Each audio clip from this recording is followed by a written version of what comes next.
নমস্কার, health care চ্যানেলে আপনাদের সকলকে স্বাগত। আজকে একটা গুরুত্বপূর্ণ বিষয় নিয়ে আলোচনা করব। লিভারকে সুস্থ রাখতে আমাদের ঘরোয়া টিপস। লিভারকে সুস্থ রাখতে হলে দুটো প্রাণীও আপনি প্রতিদিন খেতে পারেন। একটা হচ্ছে গ্রিন টি আর একটা কফি। কফি আর গ্রিন টিতে প্রচণ্ড পরিমাণে অ্যান্টিঅক্সিডেন্ট থাকে। এটা লিভারের খুব প্রয়োজনীয় প্রাণী। এছাড়া লিভারকে খাওয়ার জন্য সুস্থ রাখতে প্রতিদিন বাতাবি লেবু, স্ট্রবেরি খেতে পারেন। এই দুটি ফল লিভারের জন্য অত্যন্ত প্রয়োজনীয়।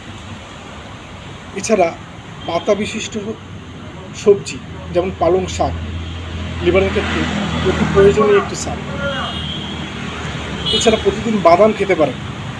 বাদাম লিভারের ক্ষেত্রে খুব প্রয়োজনীয় এবং গুরুত্বপূর্ণ একটি খাবার। আর এছাড়া বড় মাছ, বড় সাইজের মাছ যদি খেতে পারেন তাহলে লিভারের ক্ষেত্রে অত্যন্ত উপকারী। এছাড়া বাজার থেকে যদি আপনি লাল রঙের আঙুর বা বেগুনি রঙের আঙুর লিভারের ক্ষেত্রে খুব প্রয়োজনীয় ফল। আর দিনে পর্যাপ্ত পরিমাণ 3 থেকে 4 লিটার জল যদি খান তাহলে লিভার সুস্থ থাকবে। আর লিভার সুস্থ থাকলেই জানবেন যে রক্তের মধ্যে থেকে টক্সিন বের করিয়ে দেয় এই লিভারকে ল্যাবরেটরি বলে। তাই লিভারকে সুস্থ রাখার জন্য প্রতিদিন এই খাবারগুলো খান। আর যেগুলো খাবেন না, অতিরিক্ত তেলে ভাজা জিনিস খাবেন না, অতিরিক্ত চর্বি জাতীয় খাবার খাবেন না। আর যারা ড্রিঙ্কস করেন তারা ড্রিঙ্কস বন্ধ করে দেন।